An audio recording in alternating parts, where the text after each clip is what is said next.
Olá, o meu nome é Duarte e está a começar mais um episódio deste podcast que se chama Surtossauro. No episódio de hoje nós estamos aqui no momento introdutório de uma nova estação, que é o outono.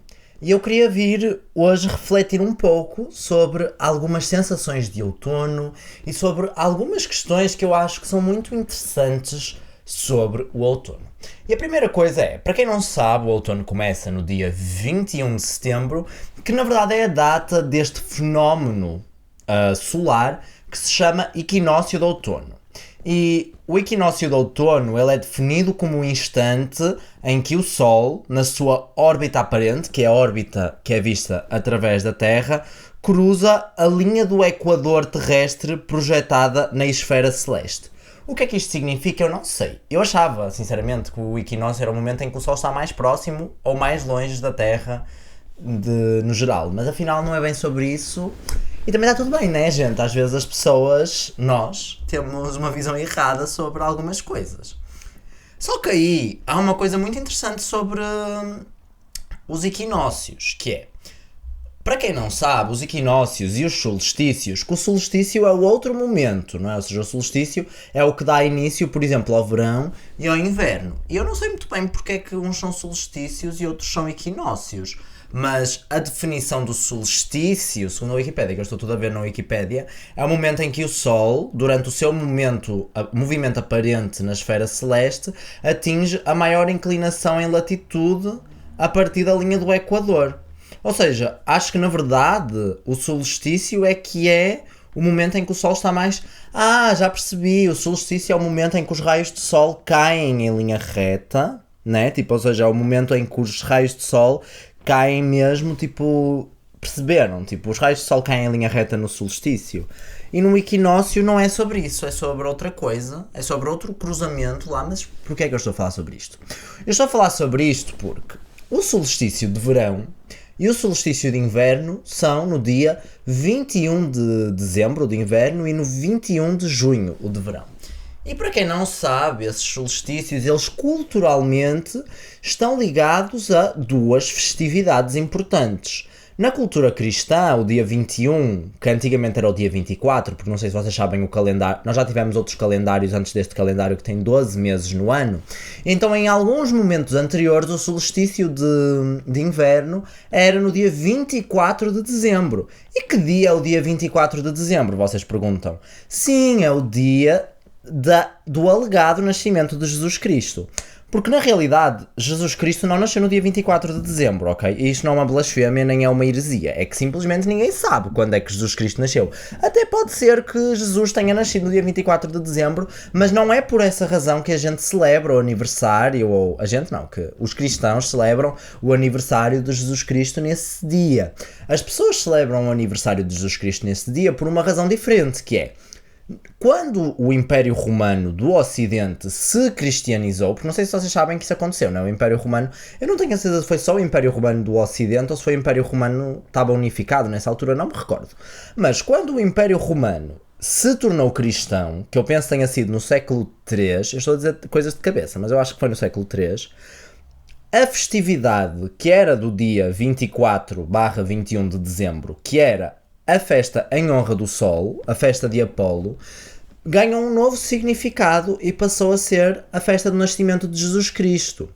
E, na verdade, muitas das tradições que nós hoje em dia associamos ao Natal, e essas tradições vão desde tradições gastronómicas a tradições tipo, sei lá, a questão do pinheiro, a questão das luzes, a questão de trocar presentes, na verdade não têm diretamente a ver com a cultura cristã, mas sim com aspectos culturais de outros povos que tinham outras culturas religiosas e que celebravam de forma diferente esse dia e distribuíam essas tradições entre vários povos. E aí o cristianismo, quando se foi expandindo e também graças ao colonialismo, muitas dessas tradições elas foram absorvidas para outras questões.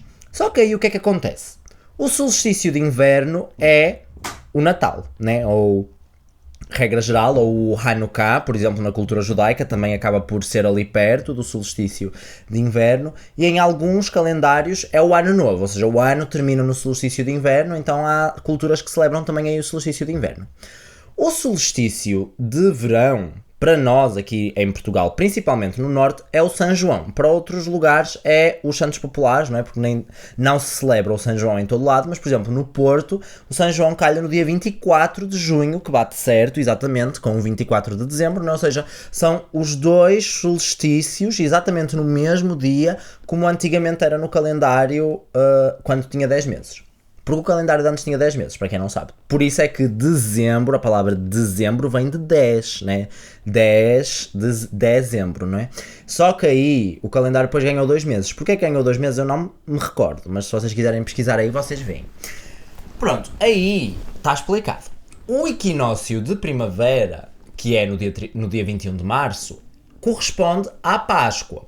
A Páscoa cristã, ela muda de dia consoante o ano, não é? Ou seja, ela não é sempre na mesma altura, então ela já não é propriamente assinalada no dia 21. Mas as raízes que deram origem à celebração da Páscoa e do Carnaval, por exemplo, são origens que remontam, de novo, a essa questão de ser o equinócio de primavera. Então aí nós temos, mesmo na cultura atual, mesmo que nós já não façamos uma ligação ao Sol e mesmo que nós não façamos uma ligação às tradições pagãs, nós temos uma ligação muito direta entre as coisas nesses dois solstícios e nesse equinócio. Só que aí, gente, 21 de setembro, que é o que nós estamos, é o quê? Nada. Rigorosamente nada. E vocês já pararam para pensar o quão triste isso é? Eu acho que o mais próximo é tipo o São Martinho, né? Que o São Martinho não é daqui a muito tempo. Mas já viram que por alguma razão nós não celebramos o solstício de outono? O solstício não, o equinócio de outono.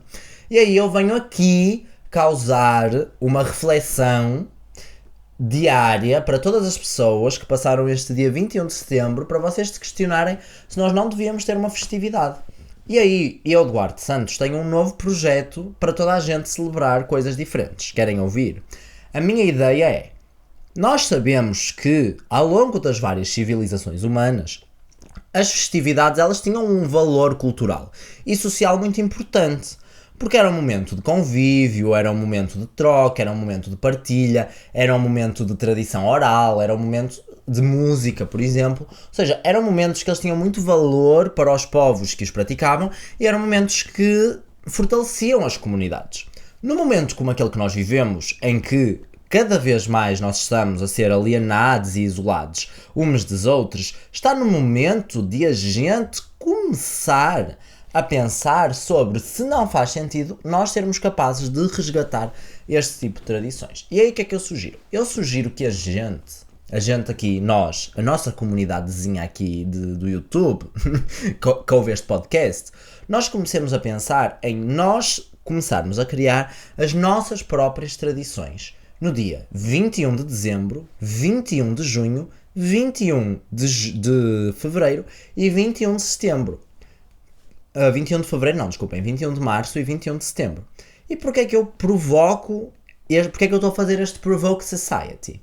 Estou a fazer este Provoke Society porque as pessoas precisam de se unir e não sei o quê, e porque se vocês pensarem, como o cristianismo recriou estes feriados e devido a alterações históricas no nosso calendário, eles foram desfasados do real dia, não é? Ou seja, dos reais momentos, nós temos do nosso lado os dias do calendário gregoriano em que realmente acontecem esses fenómenos astrais, nós temos esses dias marcados para nós. Então nós podemos, sem comprometer as nossas vidas familiares, porque imagina que vivemos uma família cristã que celebra o Natal. Nós podemos ainda assim celebrar com a nossa comunidade de amigos, com a nossa comunidade de família escolhida, com outro tipo de comunidades, nós podemos celebrar o 21 de dezembro. Só que aí eu vou provocar uma nova reflexão, que é pensarmos de que formas é que este tipo de feriados faria mais sentido para nós e de que forma é que faria sentido a gente celebrar. Eu já tenho, por exemplo, o dia 21 de junho, que é o solstício de verão, coincide com o dia mais longo do ano, não é? E, portanto, faria sentido que nós, no dia 21 de junho, celebrássemos de alguma forma, o pôr do sol mais tardio do ano. Isso era uma coisa interessante, não acham? Aí vocês perguntam, ok, percebi. Aí vamos ao 21 de dezembro. Por exemplo, 21 de dezembro é também o início do inverno. E o inverno é um momento que historicamente está associado por razões biológicas a um momento em que nós ficamos mais dentro de casa, porque no hemisfério norte corresponde ao inverno, não é? E portanto nós temos neve, nós temos frio, nós temos gelo. Então seria importante nós pensarmos, nós planearmos este tipo de festividade para ser uma festividade em que a gente procura contrariar esses vícios, não é vícios, mas essa tendência que a humanidade sofre no inverno de isolação. Então aí nós podíamos dizer que no dia 21 de dezembro, por exemplo, é o momento da gente se aproximar e se conectar. E aí a gente já relaciona um pouco, por exemplo, sei lá, a questão dos presentes. Porquê é que a gente dá presentes no inverno? Provavelmente tem alguma ligação a esse facto de que nós vamos ficar provavelmente uma temporada mais afastados do que nós ficaríamos durante os meses quentes, porque nós não saímos tanto de casa, porque nós não andamos tanto na rua, porque a chuva nos obriga a ficar em casa e portanto faz sentido haver essa intertroca de carinho, que é um bocado de uma forma de, olha, nós estamos em contacto também, né? Tipo, não te esqueças de mim. E também tem outra razão, não é? Que é, visto que a gente fica com menos capacidade de cultivar e com menos capacidade de colher coisas da natureza, estes momentos de intertroca do solstício de inverno podem ser momentos de real intertroca de coisas que são úteis. Por exemplo, imaginem que eu faço compota. Eu vou dar compota à minha comunidade com quem eu vou celebrar o solstício de inverno, que é para eles terem compota durante o inverno. Aí a minha amiga faz, sei lá, pot-pourri. Pot-pourri é uma coisa meio aleatória, né? A minha amiga faz... um produto assim que a minha amiga faça.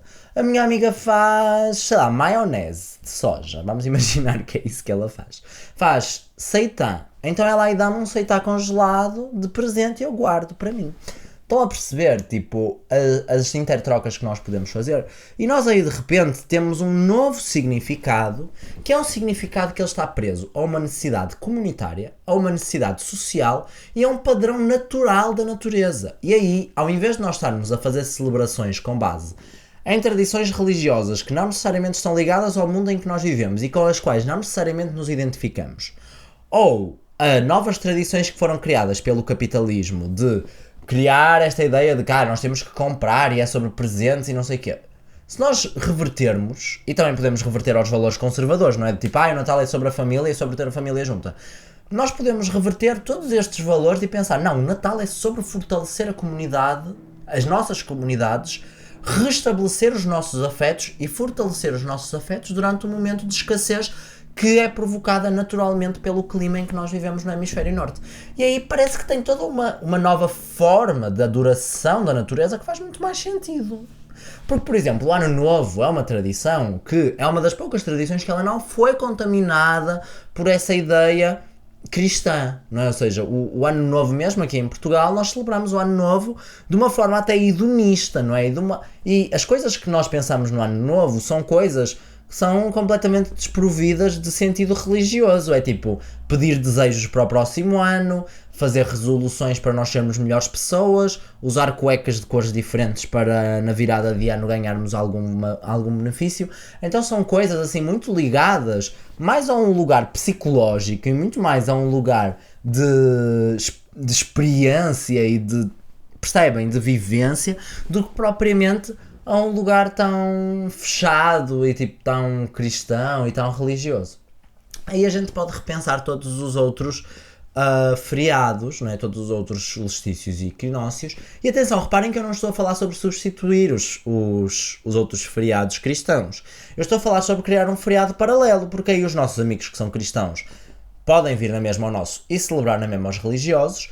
E aí nós só cultivamos na nossa sociedade uma nova forma de celebração comunitária que procura estabelecer uma proximidade com a natureza sem que isso signifique quebrar propriamente padrões religiosos ou sermos acusados de sermos intolerantes religiosos ou assim, né?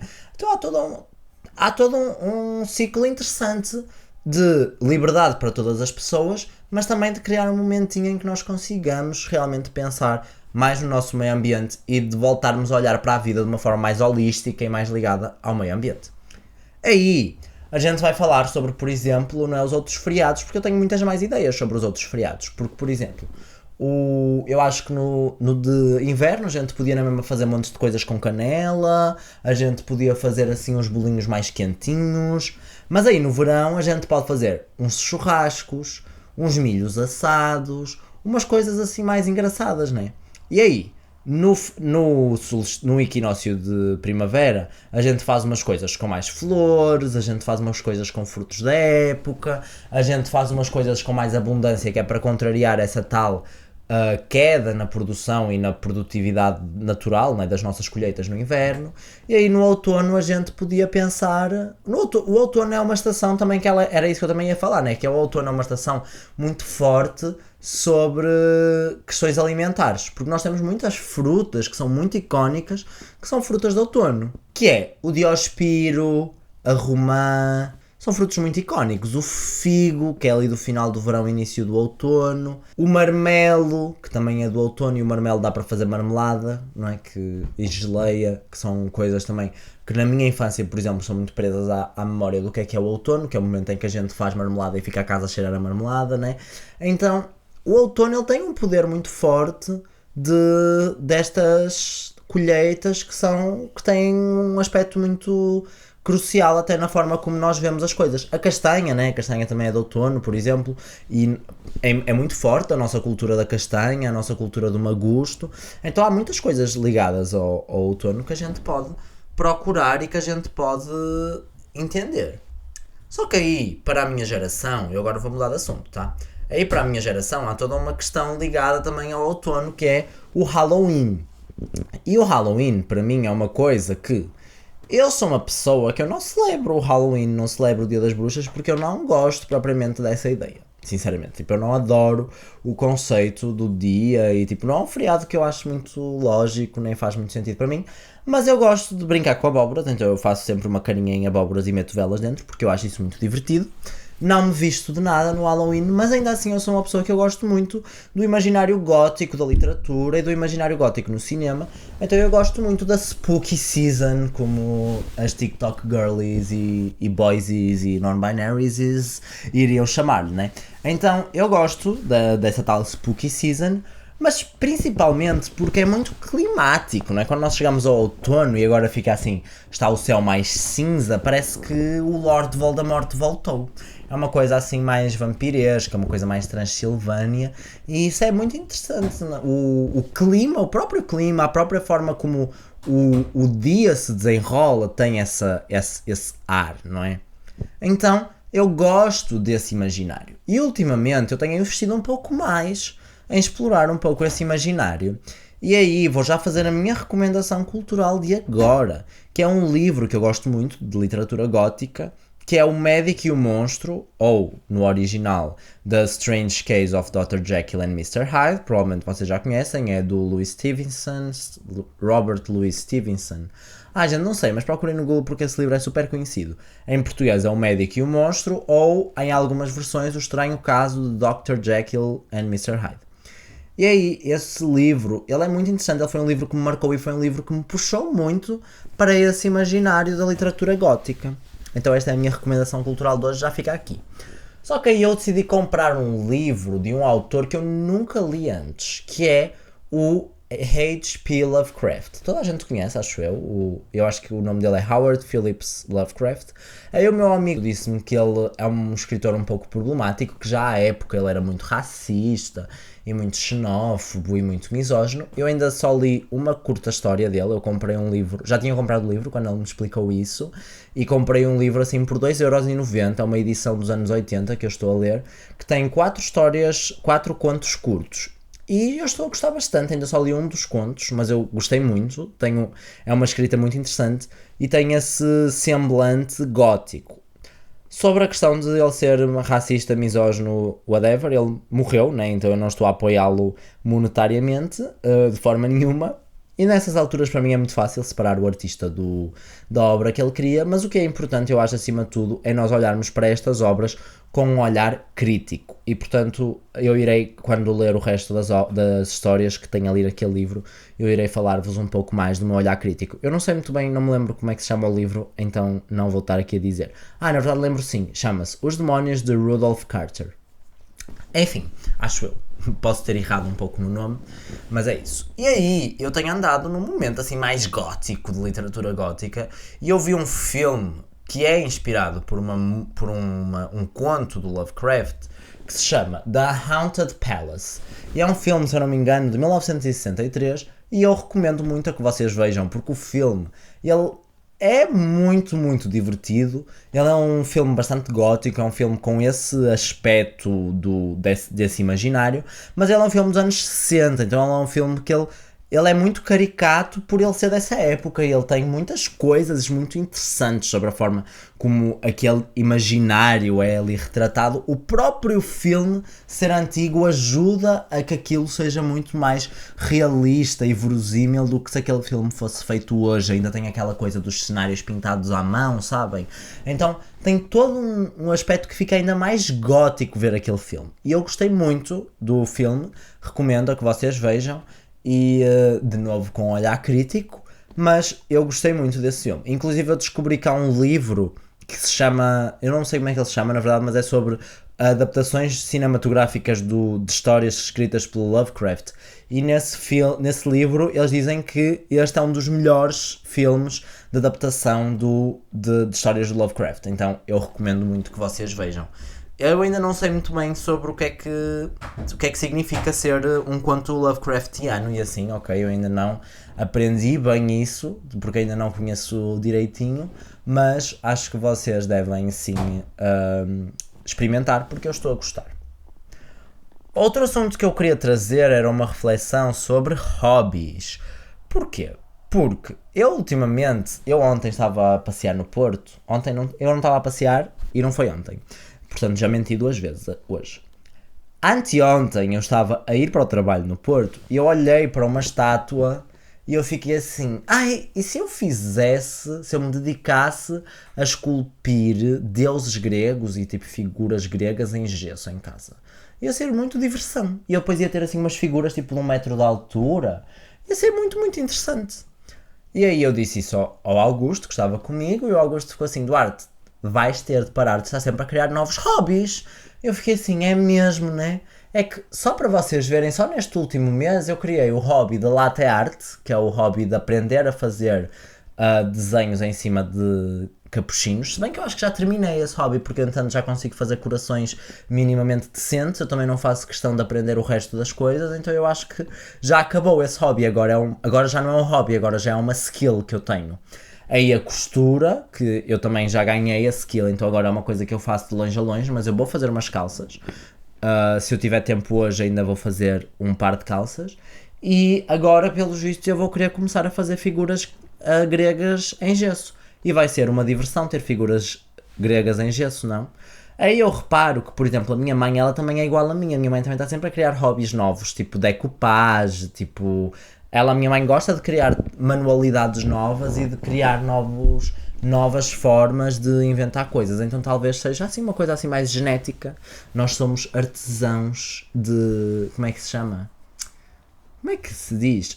Dos 7 ofícios, né? Artesãos dos 7 ofícios. Se calhar nós somos isso, é assim uma coisa mais bruxa, é assim uma coisa mais multifacetada. Eu acho que é um pouco sobre aí. Mas e aí eu criei um novo hobby agora, mas é um hobby académico, que é, eu comecei a aprender na faculdade Blender, que é uma aplicação de modelação 3D, para quem não sabe. Então eu agora, quando estou bored in the house, quando estou muito aborrecido aqui em casa, eu abro o Blender e eu começo a fazer coisas em 3D. Então eu tenho um novo hobby e agora eu vejo vídeos no YouTube sobre o Blender e agora eu quero fazer um monte de coisas no Blender. E sabem o que é que eu agora quero fazer? Eu agora quero fazer uma casa, quero fazer a minha casa de sonho. Eu não sei se alguma vez já vos comentei isto, mas eu gosto muito de desenhar, de decorar na minha cabeça e de desenhar mesmo em papel aquilo que eu gostava que fosse a minha casa, se eu não tivesse assim nenhum limite financeiro para fazer a minha casa. Percebem o conceito? E agora eu estou aqui na minha cabeça, estou sempre a pensar, e se eu fizesse, se eu começasse realmente a querer materializar essa casa no Blender? Ia ser um bafo, não é? Ia ser muito divertido. Aí eu não sei se eu... está ali uma vespa enorme. Está ali uma vespa muito grande. Mas eu não tenho medo, porque eu sou vegan. Então os animais não me atacam. They love me. Não, mas estou a brincar. Mas sim, então eu agora comecei a ter esse hobby do Blender. E sabe-se lá quando é que vai parar. Há bocadinho eu estava a fazer banda desenhada. E vocês dizem, tu gostas de fazer banda desenhada? É uma coisa que eu não faço para aí há tipo 10 anos. Não, 10 anos não, porque eu há 10 anos tinha 11, 12. Então é uma coisa que eu não faço tipo há 6 anos. Era uma coisa que eu fazia quando era adolescente, eu gostava muito de fazer banda desenhada, mas eu depois aí desisti, porque banda desenhada é uma coisa tão trabalhosa, gente. Tão trabalhosa. Só que eu hoje há bocado comecei tipo a manipular assim umas fotografias, comecei a fazer uns balões de fala e comecei a divertir-me e eu fiquei assim... Eu estou a criar mais um hobby. É que isso é um risco que eu tenho na minha vida, que é, estou sempre a criar novos hobbies. Por falar em novos hobbies, o meu canal do YouTube agora vai começar a ter vídeos novos sobre outros assuntos. Eu já gravei o vídeo sobre últimas leituras, que vai ser um vídeo em que eu vos vou falar um pouco sobre os últimos livros que eu estou a ler. Inclusive, entretanto, já li muitos, já terminei um livro depois daqueles que eu já tinha terminado nesse vídeo e estou a ler agora neste momento, além desse do Lovecraft, estou a ler o Grande Gatsby e estou a gostar bastante. Então se vocês quiserem e se vocês gostarem do vídeo, que provavelmente vai sair na próxima sexta-feira, esse vídeo sobre novas leituras, eu posso fazer mais vídeos a falar sobre livros e a falar sobre outros assuntos também. Eu também gostaria de falar sobre as minhas plantas, que também é outro meu hobby que eu tenho, e sobre costura, que também é o meu outro hobby, e sobre cozinha, que também é um grande hobby. Eu tenho muitos hobbies. E é sobre, né, gente? E desporto, eu também gosto de desporto, eu gosto de nadar, por exemplo, eu vou nadar muitas vezes. Queria começar a nadar mais esta semana. Ai, gente, a minha cabeça, ela é assim uma sala muito grande e cheia de tralha. Se as vossas cabeças também são, e devem ser, porque se vocês ouviram-me até aqui é porque são, eu desejo-vos sorte, que é o que eu também desejo a mim. Mas e aí? E carpintaria. Carpintaria também é um hobby que eu tenho, sabiam? Eu gosto muito de fazer coisas em madeira. Só que madeira está cara agora. Olhem, chega de eu falar de coisas aleatórias. Eu só ia pedir encarecidamente que vocês me seguissem nas redes sociais, @surtossauro e @duartecore, também estão nas descrições. Eu esta semana vou tentar finalmente pôr este podcast em todas as plataformas de áudio. Vocês já sabem que podem me ver em vídeo no YouTube caso não estejam a ver, e já sabem que podem e devem partilhar com todas as pessoas que vocês gostam. Vocês deviam dedicar com todo o carinho do mundo este podcast a todas essas pessoas, porque isso é ótimo para divulgar o meu trabalho e para eu chegar a mais pessoas, que é o objetivo de qualquer pessoa que cria conteúdo na internet à partida. E é isso. Um abraço, bom outono, bom equinócio. O equinócio já passou, então agora é só o solstício de inverno que nos resta. E até ao próximo episódio. Tchau!